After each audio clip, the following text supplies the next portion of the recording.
I'm out here with my Uncle James. Y'all done heard so much about him. Got his picture on the website, name on the website. He was the owner of the dog I talk about a lot named Droopy. Tell him a little bit about Droopy. Well, Droopy in trouble. Some of my better dogs that I had in the past and stuff like that, and I raised them from puppies. Uh, I bred my male dog Buck to a friend of mine, the sheriff of Tallapoosa County, Mr. Joe Smith. I bred my male dog to his, and we had 7 puppies out of that litter, and I chose to take 2.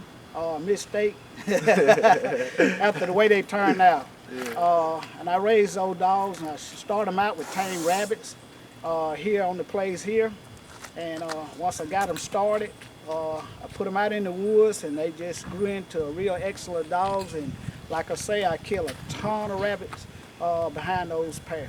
Yeah, and Droopy and Trouble was brothers, right? Yes. And now I brag on Droopy like a Droopy had the deep mouth, just like y'all hear Miss Dot with the deep mouth. Droopy mouth was even deeper than Miss Dot. But and I believe you told me Trouble was just as good as Droopy. Now what you say, like when a rabbit would go across the field, how them dogs used to run now? Well, then they you see a lot of dogs, they run in single file behind one dog. Once they got in open space and open ground and stuff like that, they leveled off into a line, and they would actually run to catch the rabbit instead of waiting on somebody to shoot. Yeah. Everybody is not,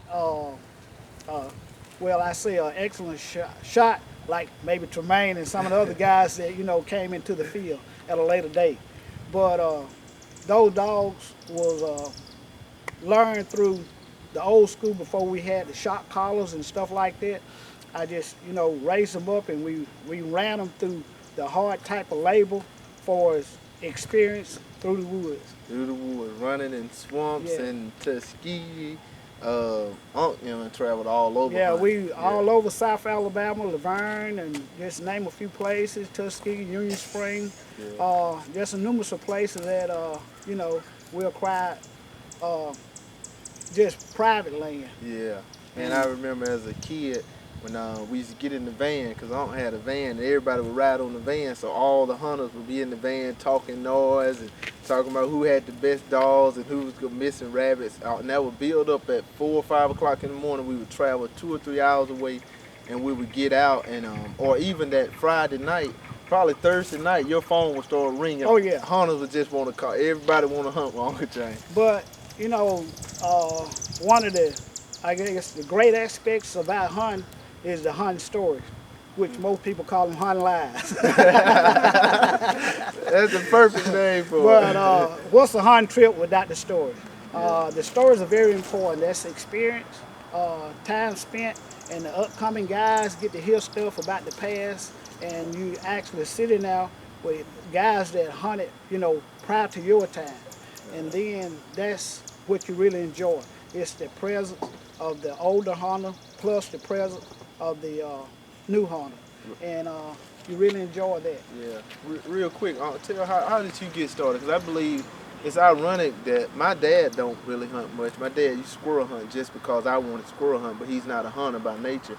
But I started, Uncle James is where I started from. So when you see Benson's Kennel and my beagles, all of it stem from Uncle James. He's the first one I ever seen hunting. At first, Uncle used to have a holster with the cowboy gun. He could shoot that pistol like nobody else, and that what excited me. Then I got into the dogs and everything. So how did you get your start with hunting real good? 'Cause I believe our one of grandmother brothers. Yeah, back in the past, like I said, the older hunter prior to you that was there, and I hunted with my uncle, Andrew Moss. He was a big-time bird hunter, a big-time rabbit hunter, and I spent a lot of time in Tuskegee with him, and that got me going. And once I had a taste for it, that rabbit hunt, it just overwhelmed me. The idea of having the dog, watching them track the rabbits, and watch how they perform, and that experience just really inspired me, and I just fell in love with it. I'm talking about, and I fell in love with it too. I remember the first we went to, I believe Luverne. Yes. My first hunt was in Luverne, and we had rode on the van. Uncle had picked me up. I'm sitting back there with all my clothes on, my gun in my lap because I didn't have a gun case, Got out the van. I probably stepped 10 steps in this open field, and a rabbit got up. And man, we shot. I missed. Mr. Payton shot. He missed. I shot again, missed, and then Mr. Payton rolled a rabbit. But that's how it all started for me. And it was. I'm just so fortunate. Thank God for Unc allowed me to go on with him. And even when we was little boys, Unc said, no matter who's on the van, I'm gonna let my nephews and my grandson. We gonna be on the hunt trail. He never excluded us, even though we were so much smaller. Sometimes the briars would be over our heads, but we would still be out there. Uncle said, you gotta work them briars. I never forget. You had to learn how to work briars. No matter what age you were, nobody was gonna hold your hand through those briars. Uncle said, no, let them boys go. They gotta learn how to work them briars. And that comes from experience, because if you don't work your briars and stuff like that, then you'll walk past your rabbit. And if you hadn't got a good pack of dogs and a strong pack of dogs that'll really, what I say, hunt, you know, it's a difference between dogs that run a rabbit and a rabbit dog. Oh, it's a say lot it of again. There's a lot of difference between a dog that'll run a rabbit and a rabbit dog. It's a lot of difference. Yeah. And when you got a dog that you really trust, and the dogs, through the years and the experience that I had, you learn your dogs by their voice. And once they jump a rabbit, you can tell exactly who is doing the jumping, and if they own him or not, or what. By learning your dog. You learn your dogs by their voice, and the sound that they make in that bark, you know, really entail what they are doing. So once you understand your pack of dogs and stuff like that, then you start becoming rabbit hunters. Yeah, that's how I believe it was Buck that was so good that when y'all would go to, this was before my time, but when Buck was Droopy's dad, and I never seen Buck run, but I believe Unc y'all would go to hunt spots, and before y'all would let the other dogs out or even let the hunters out the truck or van, y'all would let Buck run around just to see if any rabbits were there. Yeah, Buck was a Warfield Red, and I bought him as a puppy from a guy in Clanton, Alabama, and the guy had him out, and they was basically kind of running him on deer and stuff like that, but I got him and put him into the rabbits, and he turned out to be one heck of a dog. And like I say, that's where you go with your trust. You learn your dog, and you put him in the woods, and he get that experience.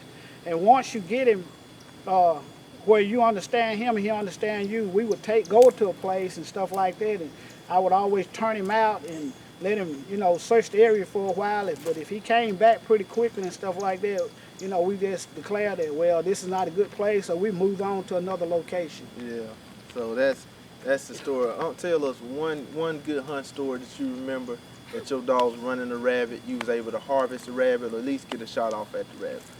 Well, we had a numerous of those, but one of my really good experience, we was down near Troy in Banks, Alabama, and we hunted with a friend of ours from Goodwater, Alabama, and we was on this place, and basically the place really had a large quantity of rabbits, and they had a lot of open green fields and stuff like that, and we had 3 rabbits caught by my dogs on that particular day. So I really 3 rabbits caught on that place, and I really you know, think that was a good highlight to see 3 rabbits caught by your dogs on a hunt trip. And you rarely see that. Every once in a while you see one caught every now and then, but on this particular day we was had dogs caught 3 rabbits without a shot being fired. Yeah. See, Unc like those big, fast dogs. I'm talking about you have to be hard hitting to make it in Unc pack. And most of the ones he had was big like Miss Dot, and they had those deep mouths because we hunted in the swamps a lot. Yeah. And I'm talking about when you not when you standing beside the swamp, but you standing in the swamp. Well, you know, you test your dogs. People can go out and pay whatever they want, feel like they being asked to pay for a dog and stuff like that. The price really don't make the dog. It's what you put into the dog that makes the dog. The time and the effort that you put in the dog, that's what makes the dog. You got to put him in the woods. I mean, regardless of what you pay for him, if you don't hunt him, he still won't be anything. So you got to hunt him, and you got to, you know, kill in front of him, and get him in the proper training and stuff like that to make a rabbit dog. Yeah, well, again, this is Uncle James. Y'all have heard so much about him. Many of y'all called me about it, asked me about him. So y'all get to see him flesh and blood. Hopefully this year you all get to see him on some hunt trips and shoot that 410 automatic. As y'all see, I just started shooting one too, but I got it from him. So hopefully y'all will see him crack that 410 automatic up this year, and we'll just keep doing what we're doing. But I owe all my rabbit hunting starts to Uncle James, and y'all know Mr. Clark as well did a lot for me. But it all started with Uncle James, and as you all heard with him, it started with his uncle. So this is not just like we've been doing this last 10 years. You're probably talking about over 50, 60, 70 years of the lineage of coming down through the family of people just hunting with dogs. So I appreciate Unc for everything you've done for me, and we'll keep doing it. And it's just love for family. And the thing is this, having the opportunity to meet you guys and stuff like that, really for the first time, and look forward to seeing a lot more of you this hunting season.